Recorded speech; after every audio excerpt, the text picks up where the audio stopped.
Assalamualaikum to Miss Adila and to all my fellow classmates. Before I start my speech, I would like to give you guys one question. Have you ever, in any part of life, taken a painkiller to relieve your pain immediately? So my question here is, are painkillers really that effective in relieving pain in a long-term solution? Or is it just a short-term solution where it will cause more harm in the future? What if I told you guys that painkillers are a big fat lie? Brief statement, huh? Before we go even deeper into my speech, let us all watch this video.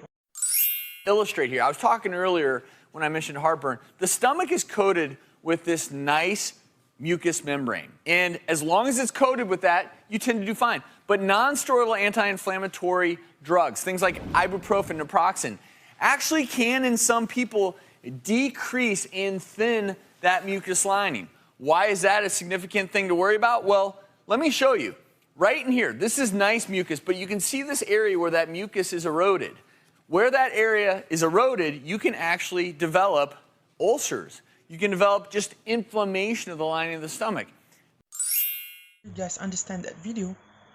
To enlighten you guys more about my topic today, I have three main points, which are: the first one is what is painkiller, the second one is the negative effect of painkiller, and the last one is other ways to relieve pain.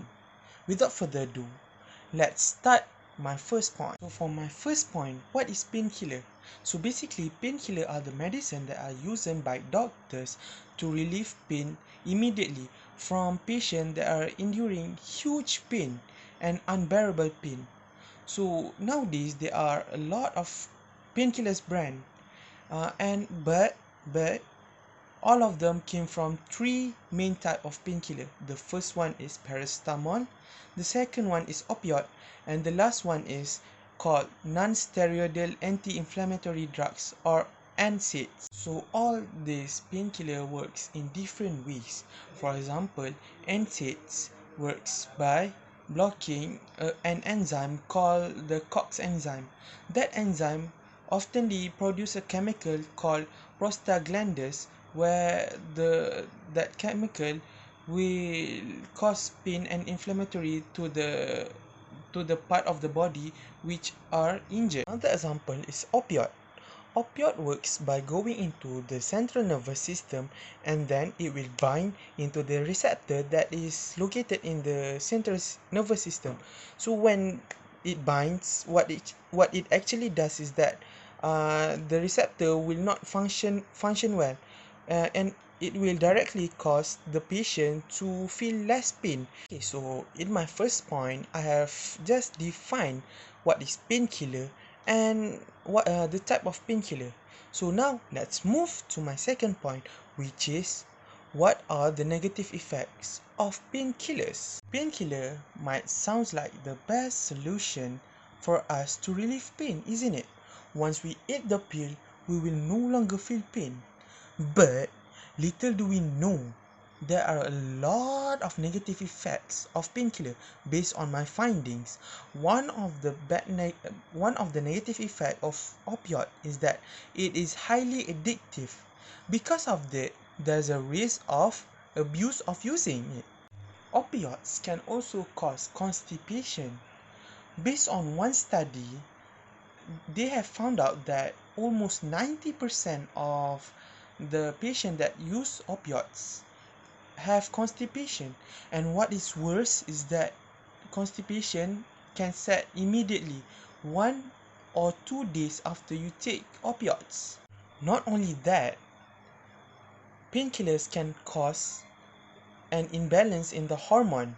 For example, the imbalance of testosterone and estrogen.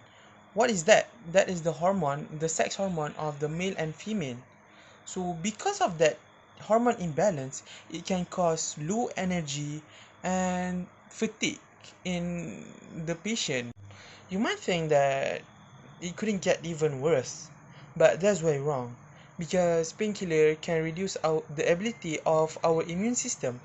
This is because when we use painkiller, our body rely so much on that painkiller that it doesn't boost up our immune system. It doesn't upgrade our immune system. I have just explained on the negative effect of painkillers.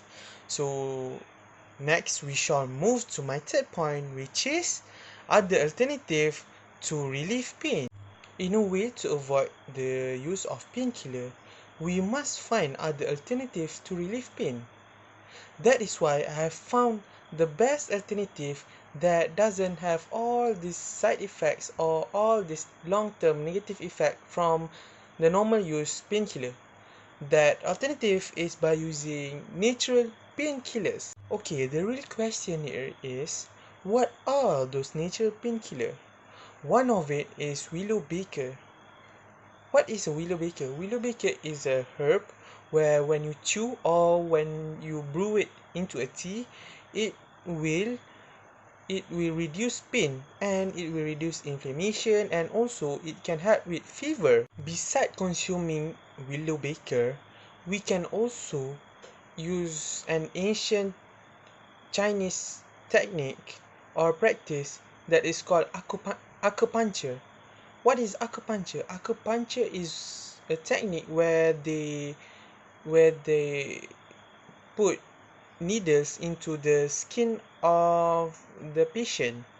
Okay, so it might sound ridiculous on how can sticking a needle into the skin actually relieve pain.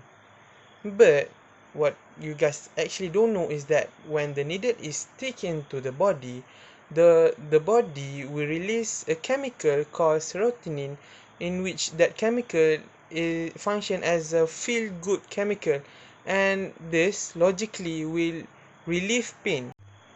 Now I have just justified all my three main points, which are what are painkillers, the negative effect of painkillers, and other alternative for relieving pain. Now I would like to conclude my speech. So my conclusion is painkillers are a lie, and I hope that everyone is in the same page as me in banning painkillers and would change our thoughts and our and the type of painkiller that we use, which we should use the better version of painkiller that doesn't have side effects or long-term effect, that is natural painkillers. Thank you.